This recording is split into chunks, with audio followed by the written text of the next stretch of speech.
Please give a warm Georgia Tech welcome to our guest from our own backyard, Charles Redding.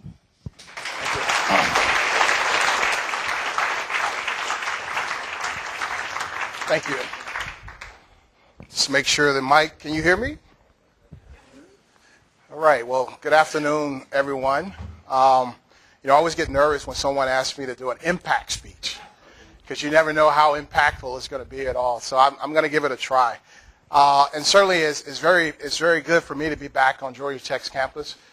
She failed to mention a year, and I appreciate that I was here. But I was here, I think I first came to Georgia Tech back in 1981 and was on this campus until 1985. So lots of change now. And so what I want to do is to really to go over today what it means to do well at the same time you're doing good.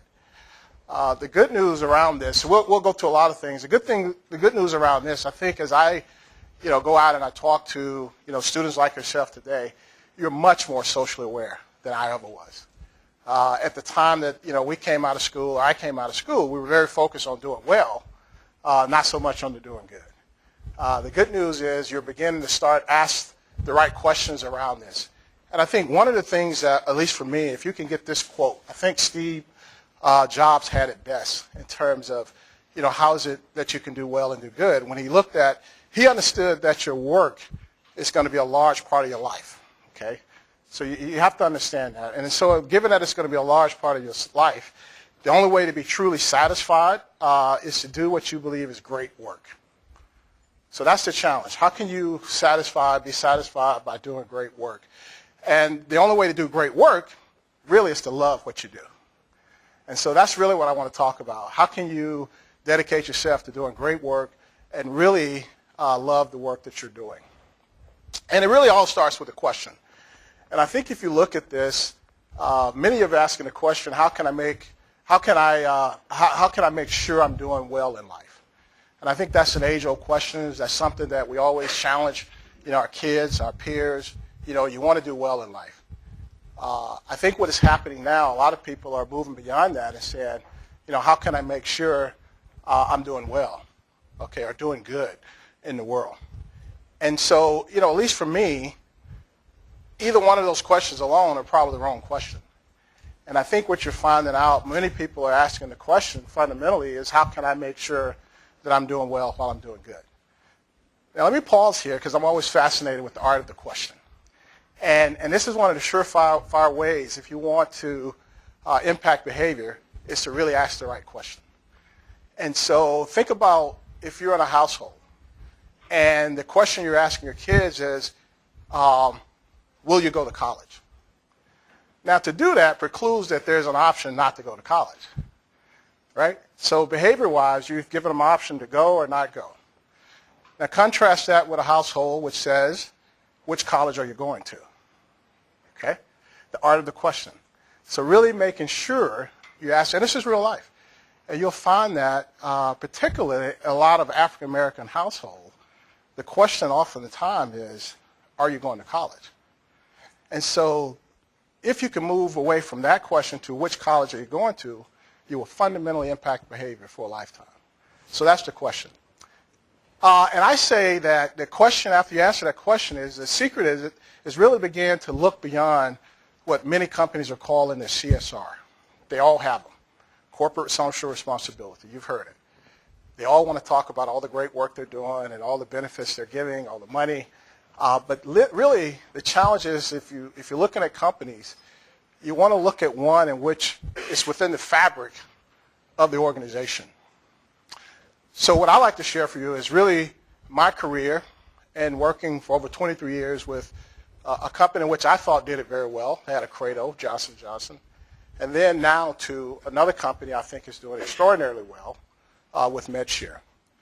So if you look at and I hope I'm not blocking the direction, but if you look at here on the wall, this is a credo from Johnson & Johnson.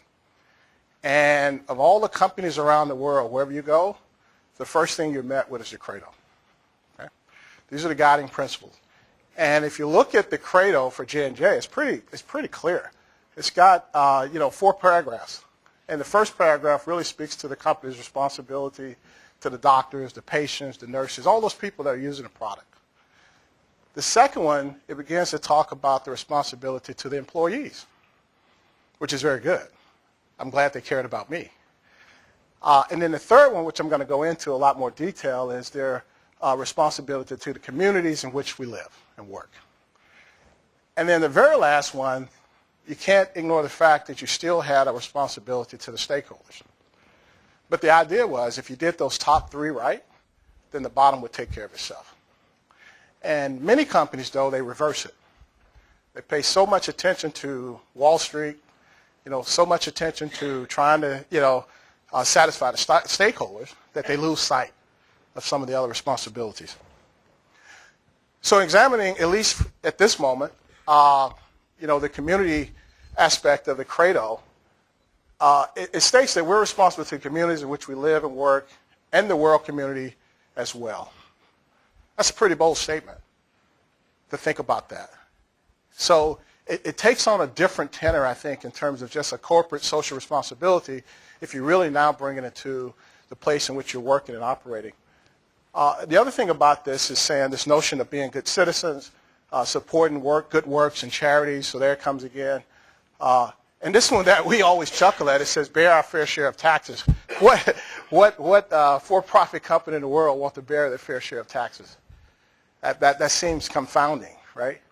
But it was a strong recognition that where there's a strong tax base in which you operate, you're doing very well. You're doing much better for that particular community. And so and on and on. And so as you look at this, I was very fortunate to spend 23 some odd years with the company in which I consider to be doing well and also doing good. And it was called Johnson & Johnson, more specifically with Ethicon. So I want to share some of those experiences, and I think because it really helped shape who I am today and why I'm so passionate now about helping those that are in need. During my time with J&J, and I know this is very busy, one of the greatest experiences, and for those of you, if you haven't traveled or worked internationally, I strongly, strongly encourage you to do so. During my time with J&J, I was very fortunate to serve as Director of Operation over Asia Pacific. And we used to just say, hey, he's in charge of Asia Pacific. And I would go to meetings and I would say, well, it's not just Asia Pacific, it's Asia Pacific. I mean, it takes 12 hours to fly in the end. This is a big, big place. And also, did you know that, I mean, where else do you find this contrast? This diversity of where you've got 1 billion people that were communists, and at the same time, you had 1 billion people that was following a democratic system. Fascinating. And at the same time, if you look at places like Indonesia, 90% Muslim, India, 80% Hindu, and Philippines, 90% Christian. There's not a whole lot of likeness, across this group, yet we lump it as Asia Pacific. And then even in terms of economics, if you look at a country like Singapore, where the purchase or the purchasing index, consumer index is around $23,000 a year, right, per capita, versus a place like Bangladesh where they're making about $300 a year. That's a big difference. So, and then the languages. There's probably over 30 or 40 different languages, spread throughout. So why do I bring this up? Again, I think one of the things you want to make sure of is you embrace differences, as you go along the way. And I think in looking at the dichotomy between the haves, the have-nots, the rich, the poor, I was able to see firsthand, not only the poverty, but what the hope looked like when you're not living in poverty, because it all exists within Asia. And the other thing I was very fortunate to do, and this is something that I would encourage you to look for in terms of companies, whenever we would roll out a specific program within the company, our obligation was also to roll it out in the community. For example, we would give employees helmets to prevent accidents on bicycles. Well, we would also have a group that went out into the community and did the same thing. I remember, always having to speak. We had a facility in Aurangabad, India, which is a very dusty place, but yet our grass was crystal green. And I remember, talking to some of the officials. They wanted to know, you're using too much water. You're using too much water. And I said, no, I took them out back and we had put in this rainwater system. So we were collecting, rain to put it in. He said, well, we don't have that. Well, we put in a rainwater system for the government as well. And so it's that passion to want to take what you're doing and do well. If you look at the picture on the bottom left-hand corner, I can remember building a facility in Aurangabad. This was actually in Chandigarh, up in the Bada region of India. And I remember when I was trying to build this facility, I had to meet with the Ministry of Forests. I said, why am I meeting with the Ministry of Forests? Because I had to have a plan of how I was going to replace the trees. Okay, so that had to be a fundamental fabric in terms of the planning. And also, I can remember, and this has nothing to do with social responsibility, but I do recall that top right hand where I've got the turban on my head. I remember that was a family day in Aurangabad, India, and this is all around cultural differences. And I remember as a leader, my team would tell me, listen, don't be surprised if they come up to you and ask you to dance. And I'm thinking, Charles Redding, nickname Hollywood, I can dance. So the music started, and, sure enough, here they come up and said, let's go dance. Now, what I didn't realize, though, until halfway into this, it was all men. And so I looked around and said, whoa, cowboy. I didn't quite expect that. But this was in this region, the men didn't dance with the ladies in public. And so I was rescued by this young lady, about 10 years old. She saw my distress. She came over and escorted me over to where the kids were. Now, this young lady, I talked about Ravina. She's 18 years old now, still my Facebook friend. She took to me, she took to my son. But again, around embracing these differences. But it's just a fascinating place in terms of being able to do a world of difference no matter where you are. Similar experiences in China. One of the things in China, the Chinese are very proud people. And oftentimes, they don't like to show the bad. So you can have a lot of need and not see it. Unless you get a chance, like I did, to go and live there. And I would say go behind the building. And you can see it. And so similar to the others, we were able to reach out to those communities. One of the things we were able to do is to provide educational programs for some of the young women, which was a challenge for the women to go to school. Usually if there were, usually it was a one-child policy at the time, but if there were two, and if it was a boy and a male, then the male was the one that they sent to school. So we reached out to some of the young females. But I think more importantly, we began to establish a lot of what we call our sustainability goals around environmental, that we also challenge employees to do it at home. So any of the programs we have from a sustainability standpoint, we actually rolled that out into the communities because we felt that was a good way to impact, communities. So if it was water conservation, if it was recycling, any of those things, we actually provided that for them at home. So just some ways of looking at how you can make it a part of the social fabric. So that's J&J. And so now transition forward to, my current position with MedShare. And very proud to say the founder of MedShare, Mr. A.B. Short, is here. So thank you, A.B., for coming. And what a fascinating idea. And I think this is, one of the questions I often get is what made you decide to leave, the $60 billion world of J&J and come to the not $60 billion world of MedShare? And I tell people that being the engineer that I am, when I moved back to Atlanta, I had a grid of all the types of companies I wanted to work for. They had to be socially responsible. They had to be doing good. They had to be based in Atlanta. They had to be medical supplies. It had to be in the medical industry. Nowhere did I say nonprofit. That wasn't a criteria. However, unpronounced to me, MedShare emerged because it met the profile of the things that I was talking about. A company that was doing good around the world, had a lot of medical, supplies and equipment. So keeping me in that space, it was based in Atlanta. And really after engaging MedShare, it's been beyond my expectations in terms of the work that this company is doing. So I want to share a little bit about that with you. And I think we've talked a lot, and she was very graceful in reading our mission. But if you think about MedShare, the concept is somewhat simple. You would say, why didn't someone think of it before?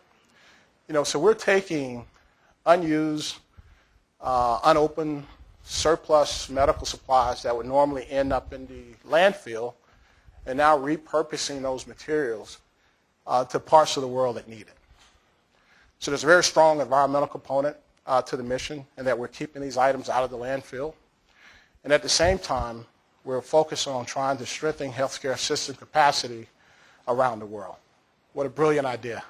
And so every time I stop and think about that, I say, it's very simple, but what better way to be socially responsible? One of the things, and I know some of you that are here in the social entrepreneurship class, you're getting into this and talking about logic models and what's your theory of change. And we too, this is something that we've started at MedShare as well, really looking at what is our theory of change, what outcomes are we trying to drive as an organization. So we're trying to do a lot of work in shifting from measuring a lot of the outputs that we've measured for a number of years, and really to get very focused on what are the outcomes we're trying to drive. This is somewhat of still a draft stage, but I wanted to share with you to understand that what we're signaling is we want to play a major role in terms of the healthcare arena around the world by helping these systems strengthen their overall capacity. And we see us playing a role in several ways in that, the least of which is providing upgrades to the technology, the equipment, the supply capacity. And at the same time, we see maybe an indirect impact, and that what we're doing with our donations, we are freeing up resources for the hospital to invest in other areas that they can strengthen. Now, obviously one of the concerns we have, and you should have as well, as we go and execute our mission, we just have to make sure we're not doing harm to the economics around that hospital. And so that's something we're very cognizant of, and we're trying to make sure our theory of change is not in place of, but in unison with the healthcare systems around the world and the great work they're trying to do. So it's going to force us to really partner to go in at the Ministry of Health level to be clear on what the health priorities are for those particular regions and align our programs and services with those health priorities. So this is our theory of change. This is work in progress. We're going to try to get a lot more detail on. But I think one thing is clear that I will share, and I'll go through this in diagram. One of the fundamental differences in terms of MedShare is our model of what we call a pull versus push.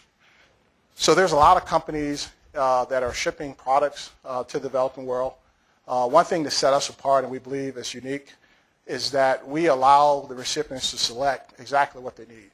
And so they're going into our inventory system and selecting box by box. All right, and they're giving us a wish list for the equipment, and we're satisfying that. So that's a little different than us just collecting items and then said, we're going to ship them because we think they're going to need them. So here's how it looks from a medical supply chain. So one of the questions would be, how do you end up with all of this product? Well, if you think about it, it starts at the manufacturer level. So you have these huge manufacturers manufacturing product, and typically what they do is they don't sell directly to hospitals per se, but they sell to distributors. Okay? So there's a markup to the distributor. And then the distributor take the product, mark it up again, and they sell it to the hospitals. And then the hospitals, based on whatever regulation might be in there, take, for example, let's say they take supplies out of the inventory cabinet for a procedure, and they take out not only what they need, but they take out something just in case there's an emergency.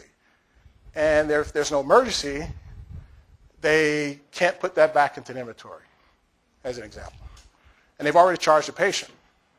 So what ends up happening is they throw that product away. And so that's how it ends up in terms of the landfill, a lot of the medical waste. And now this isn't, also they have, contaminated waste and things like that, but by and large, a large portion of it is unused, unopened medical product. And so to the tune of roughly, about 7,000 tons of waste per day. That's a big number. And that's total waste, but that's a big number. The fact that here in the U.S., we're generating about 7,000 tons of medical waste a day. Hospital, the last time we checked, they were the fourth largest waste generators out of 48 businesses studied. That's huge. That's the bad news. The good news, hospitals are looking for ways to be more green. And we see this really showing up out on the West Coast where there's a strong environmental emphasis. And so hospitals are looking for partners, like MedShare, that they can partner with to come in and collect their excess and provision it for better use than ending up in the landfill. I'm an engineer, so I have to have a graph. And so this is the Preston curve. And basically what it is, it's a cross-sectional representation of the relationship between income and life expectancy.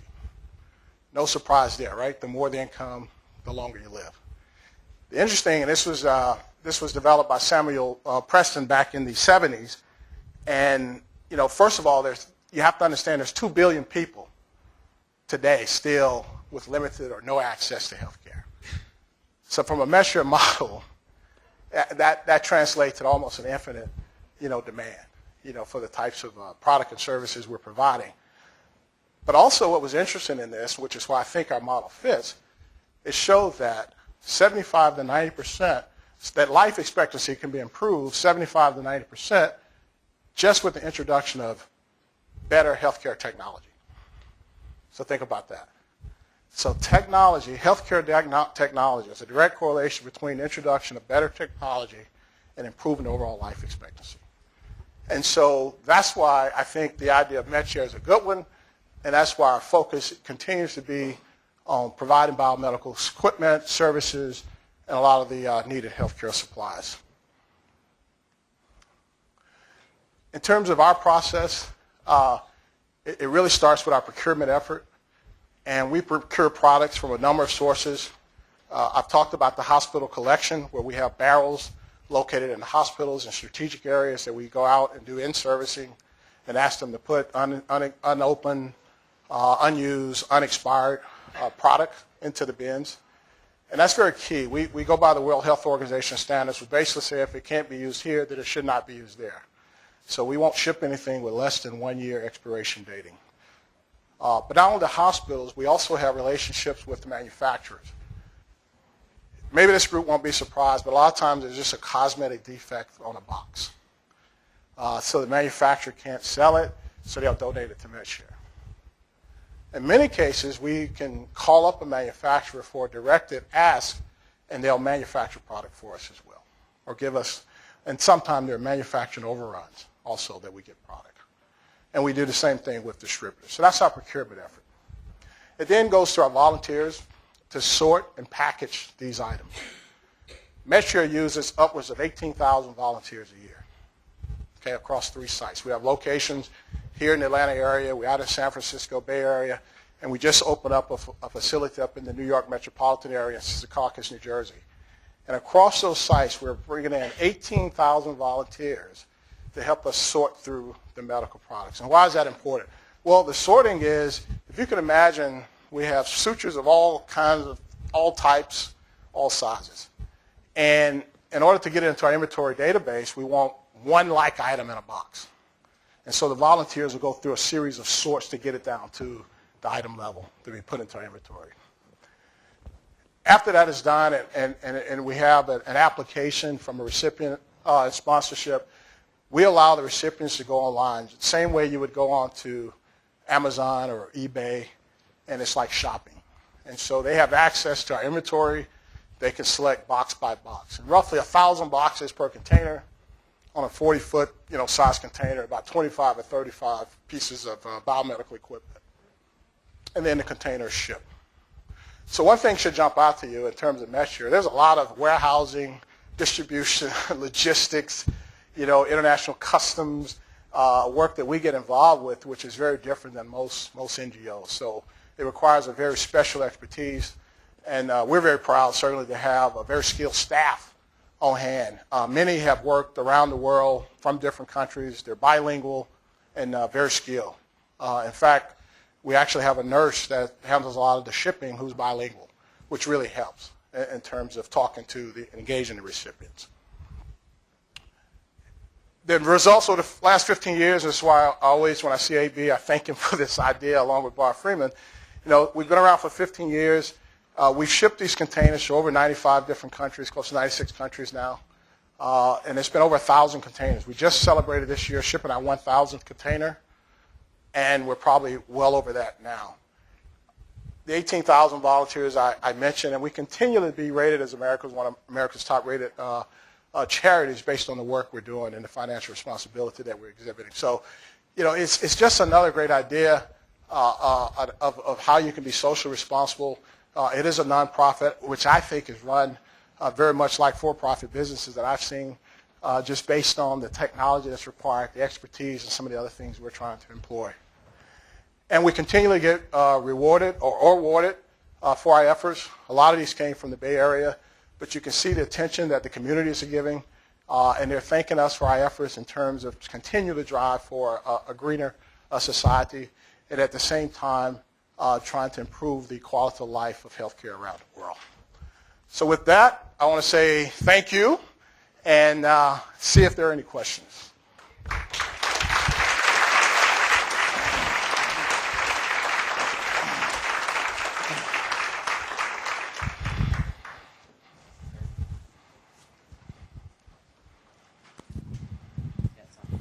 While the students think up their questions, Charles, what's MedShare doing with regard to the Ebola crisis? Yeah, so most of you heard that the outbreak continues to worsen. It has hit West Africa in particular, Liberia, Sierra Leone, and Guinea, and we continue to see the migration of the disease in some of the neighboring regions like Senegal and also Nigeria.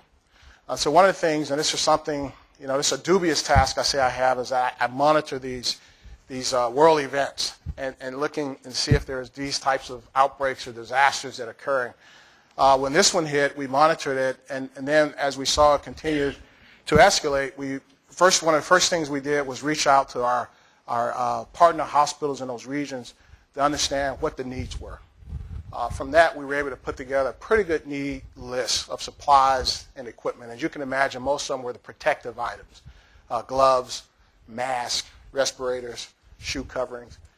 We then partnered with some of our supply partners to try to get those in, and then launched an appeal to raise funding to ship containers to help the spread of this disease. So to date, we've been able to airship about 4 containers worth of supplies to the region. We have shipped ocean freight, another 6 containers going to that region. And we also have provided medical supplies to about 13 different medical mission teams that are going to the region. And we just had a meeting today. I was talking to our programs director, and he signaled to me that we're gearing up for at least another 10 containers that we're going to be shipping over the next few months. So we're certainly trying to do our part. We want to personally thank our partners. We've had partners like UPS that have stepped up and say, we'll pay for the shipment costs of all the containers that you're going to ship over there. We've had other partners who have operations in that region, like Coca-Cola, who stepped forward and said, hey, we want to give you X number of dollars to sponsor, several containers going to that region. So we're trying to do our part, but there's still just a lot of work to be done there. Thank you for that question, Terry. Yes. So I know that right now MedShare helps to keep a lot of medical waste out of the landfills. Earlier in your career when you were working with Johnson & Johnson, how did they kind of help contribute on a manufacturing side to create more of a closed-loop manufacturing and to keep a lot of waste of what they were manufacturing out of landfills? Yeah, which is the key, right? I mean, it's really got to start. So at least at J&J, we had what we call our sustainability goals. So we had key metrics around waste reductions, water usage, and all of those elements, and also our manufacturing overruns. And so where some companies, they would just have overruns and there was no penalty, we actually got penalized. And that's one of the things you'll find from J&J is that most of the donations that they do, they make specifically for donating purposes, and which is very different. And so, and I can tell you a quick story around that. I used to work prior to J&J. I worked for Goodyear, tire rubber company, and we're making tires, doing chemical research and development work, and we used to make what was called blims, and these were small defective tires, and when we made them, we couldn't sell them for retail, so we would give them away, or we would just deeply discount them to the employees or whatever. And suddenly, I remember the business manager saw that the number of blims were going up. We were making more waste than we were actually a good product. And it was almost thought, well, the employees want these blims because they could. So he said, no more blims. And you can see, and I think more companies are starting to really monitor that as a waste. And they're rolling out a lot of what they call their efficiency metrics, where waste is certainly one. And at least for us, I mean, we had an internal goal that we want our waste targets to be less than 2%, which is just phenomenal. And then our processes, we wanted all our processes to be Six Sigma, for those of you who know what that means. And so that was less than 2.5 defects per million, that's coming off the assembly line. So I think a lot of companies are going that route as well. So other questions? Yes. Hi. So when the containers are sent to the developing countries into the hospitals, do you have to teach the hospitals like how to use this equipment, or is that something they already know how, or do you provide anything for that? Great question, and that's certainly part of our sustainability offering. It's not that we always have to teach, but what we find, particularly as it relates to the equipment, there is often an absence of knowledge in terms of how to maintain, care for, in some cases use that equipment. So where there's funding, we do have a biomedical engineer that's able to go in country and actually teach technicians how to care and properly care for this equipment. And he has told me on occasion doctors are there because they're not, they don't know how to use it. And this is why I always tell people that, and they always chuckle when I say we're sending advanced technology. We are, because it's all relative. And a lot of the equipment we're sending is not available in those regions. And so suddenly we send them something which we think may be outdated. It becomes just an increase, of the technology, and maybe, the usage isn't there. So we try to provide instruction manuals, with the equipment. And in some cases, we have a blog that our engineers use, and he's also many times on phone calls or chat rooms, just trying to work with the end user to make sure they can properly use the equipment. Yes. Very good evening, sir. Let me first congratulate you and your team for the good work you're doing. I have a bunch of questions, so probably I'll just put Just one, though. Just one? No, I'm kidding. Okay.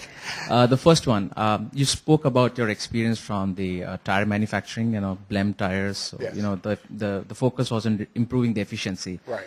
So when all these companies, think in that direction, does it threaten the whole supply-demand ratio of your activity, like where you have a high demand, but Sure. then somewhere because of the improvement in the efficiency, the supply is low? Second question. What typically the pattern of the flow of material is like? Can you just highlight that? Is it like more towards the Asian countries or more towards the African country? If you are able to, make a summary out of it. Sure. So let me add on to your first one, because it's a question we get often, but it's usually not at the manufacturer level. It's at the hospital level. So the question becomes, as hospitals become much more efficient, is there a threat to the availability of products for us to do the work? I venture not. I think hospitals have a long way to go in that arena.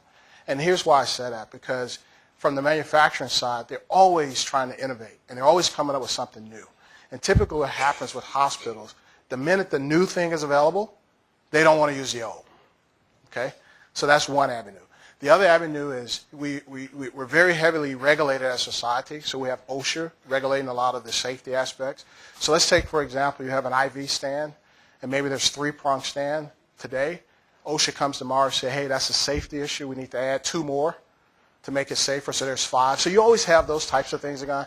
My hope is that they do become more efficient, and there's just so many manufacturers out there. And as they continue to innovate, it's just an opportunity. And let's not kid ourselves. I mean, manufacturers get huge tax breaks for donating items. So they see this as part of it. So I think if they really wanted to, it's kind of like going back to my tire. We had the technology at the time to make a tire that could pretty much last forever. But why would we do that? You kind of run yourself out of business. So that's part of their business model, to design tires for 50, 25, 75, 100,000 miles. I'm probably telling you more than you need to know. But that's intentional. And I do think that, there's always a Tide 1, Tide 2. So when we were designing products, we had what we call these multi-generation product portfolios. So we always had a Gen 1, a Gen 2, and a Gen 3. And it was already timed that how long we wanted Gen 1 to be there before we introduced Gen 2. So I think those dynamics will always be there. In terms of, our impact, I would say in terms of our shipments, over 50% of what we ship goes to Africa. All right? That's by far the largest recipient base that we have, more specifically sub-Saharan Africa. And I would say number 2 on our list is around the Central South America. And those are really geared by two strong partners that we have. We work a lot with the Coca-Cola Africa Foundation, so they gear a lot of their funding toward those areas. And in terms of Latin America, Central South America, one of our strong partners is Kimberly-Clark, which is also based in Atlanta, and they have an interest in those particular regions. Yeah, one last question, just following that. What about do you recommend there is a chance of doing another business, or let's say a charity, wherein like we pick up the waste from where you ended up, keeping it, like let's say in Africa, you had a consignment of, let's say, 1,000 parts. But again, there they used only 750 parts. So remaining parts are still lying. So is there the chain keeps growing like that? Do you see that happening in the future?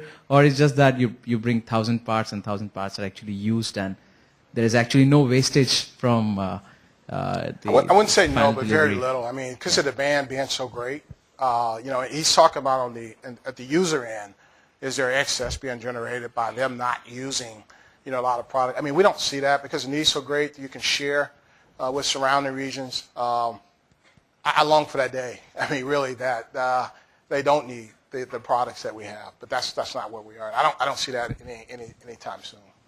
So thank you. Yes. How do you develop your relationships with the recipients? Like, how did that start out initially when MedShare was new as a nonprofit, and then how has that developed, and how do you maintain those relationships?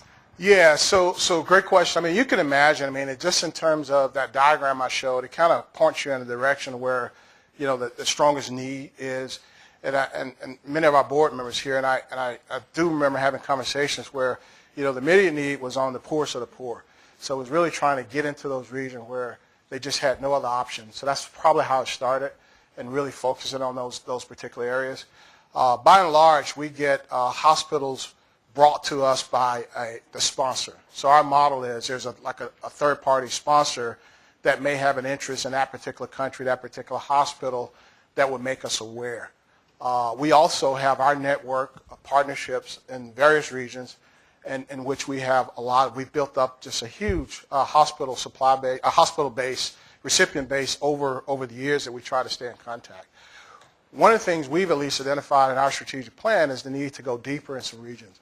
So one of the things we want to do is to identify maybe 2 countries, probably one in Africa, one in Central America, that we can begin to have a greater impact by multiple shipments over time, more monitoring and evaluation, more evaluation versus our theory of change, and that's something we're going to be looking to do. And with that, we become very close partners because, right now, I said 96 different countries, we're shipping probably 1 and 2 containers to a lot of different countries. And you're probably not having a great impact, at least, on the health system. But what if? What if we were to partner with 2 or 3 and have just these shipments going over time, working with the Minister of Health, understanding what the health priorities are, and then to begin to measure the impact over time. That's really where we want to get to. Hi, Mr. Redding. Hi. With MedShare being based in Atlanta, does the company have a presence in English Avenue or other comparable inner city areas where the residents may not have access to medical technology despite living in the United States? Yeah, so great question. If I can paraphrase a little bit, I think you're asking, is there any local domestic involvement in MedShare? There is some, and we do that by and large through a network of what we call these safety net clinics. And so even in Georgia, particularly out in California, there's still pockets of people without health care, and so typically they would end up in the emergency rooms if they didn't have any other avenue of service. And that's a huge, I hate to use the word burden, but from a cost perspective, that's the most expensive way to get treatment in a hospital is to go through an OR room. And so we have worked with the safety net or free clinics that we've provided supplies free of charge, and in some cases durable equipment such as exam tables to get them set up, and they're providing services to them via these safety net clinics. The other nice thing is we've partnered with hospitals. They've even asked to volunteer nurses to go in and volunteer some of their time at these free clinics. And I'm very excited. That's the area that we, particularly out in California, that we want to even grow even larger. We just see such a great opportunity to do that. But by and large, we're MedShare International. I would say 90% of what we do today is international. Primary driver for that, a lot is by request of a lot of the manufacturers. They want to make sure their product doesn't enter the market here to compete, with their brands. And so they ask that we ship it outside the area. But where we can, we do provide those services to those safety net clinics.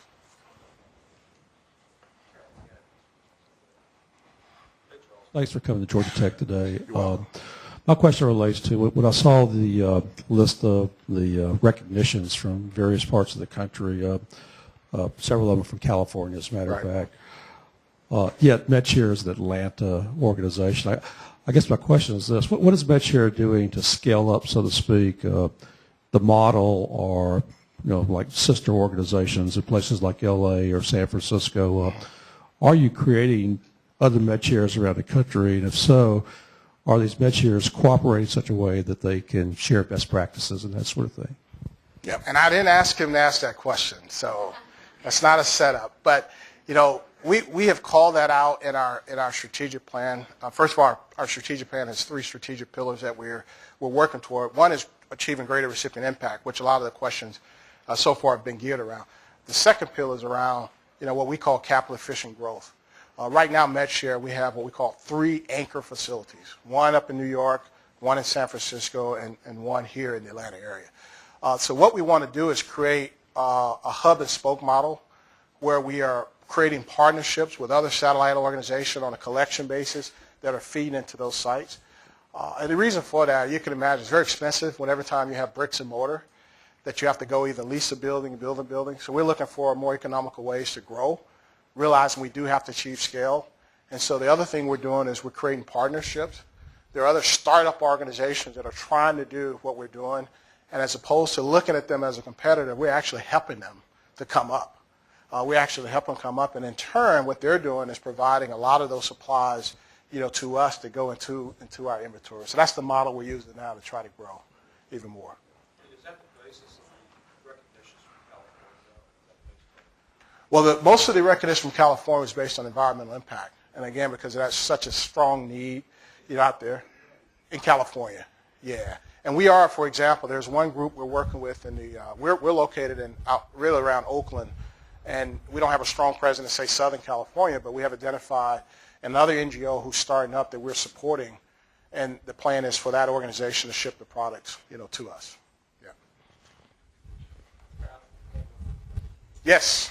So do the countries and like the hospitals in other countries, do they pay for these technology, or how do you earn revenue, I guess, to keep going? Like, do they pay for it? Oh, he's worried about the revenue. Yep, that's what we need.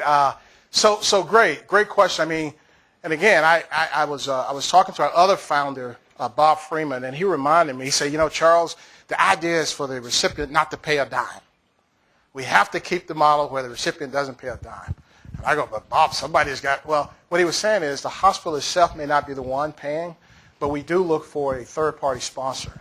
So each container comes with what we call a sponsorship to cover some of the costs, not all the costs. We still fundraise. In terms of our revenue generation is primarily through those sponsorships and what we call, our unrestricted donations that come in through our annual giving and other development programs that we've set up. So 100% dependent on donations. We don't have any government contracts at all. This is all, the fundraising and sponsorships associated with the containers that we're shipping around the world. Charles, that wasn't the last question. Okay. I'm sure all the students in the audience are quite inspired, and they want to know what do Georgia Tech students already do to help MedShare in their mission, and what can they individually do to help MedShare further their mission, and both individually and through their wealthy parents. Through their wealthy parents. So great question. So first of all, we're just so proud of the relationship we have with Georgia Tech. I mean, and the students in particular. So some of the things you might not be aware of, we, our biomedical engineer I talked about, he provides training to a lot of the Georgia Tech students. So you'll come over on a weekend to receive some practical, hands-on training around biomedical engineering services, which includes, repairing equipment, doing assessments. So we've done that quite well and partnered with the students. Also, we've used a lot of the test students for projects. So we've had key challenges we've identified in our organization that maybe we don't have resources to tackle at the time. So we've created projects for the engineering students to come and tackle those for us and have tremendous output for that. We routinely, I know that Dory brings over her students from the class to tour our warehouse program and interface with our staff on our social contributions that we have with that. And then volunteers. We have tech students that come over as part of that 18,000 volunteers. So in terms of getting involved, the best way to get involved with MedShare is to donate money. We always take money, as I said. Yeah, so you have a great opportunity on Giving Tuesday. What's the date for it, Sue? December. Yeah, so we're going to have a Giving Tuesday. We'll send some information out around that, but that's a great opportunity to give. We're trying to get someone to match it as we go on. So, we're doing good work, but it does take resources. It does take funding. So thank you for that, Terry, to make it happen. So you could be a part of that. Ask your parents, all the rich uncles that you have. All of those things work, but time is invaluable as well. I think it's just a great opportunity if you want to learn firsthand how this works, just to get involved, volunteer, do a project, and just be a friend, really a friend of MedShare. So I have another. Great opportunity, October 23rd for MedShare Talk and Taste. Thank you. There is at the Sweetwater Brewery. All right, October 23rd at Sweetwater Brewery. And that's going to be a great opportunity because we've invited really some inspirational speakers that you can come. A.B. Short, our founder, will be speaking at that event along with some of the others that really have talked about the great work they're doing to promote, social enterprise. So lots of opportunities. That's not the issue. Just go online, www.medshare.org. You can sign up to volunteer. You can learn more about the work we're doing.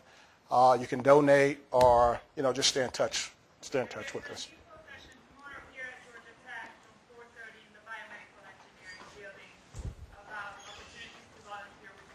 There you go.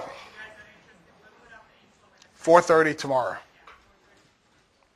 Very good. So anyway, thank you very much for your time. Thank you.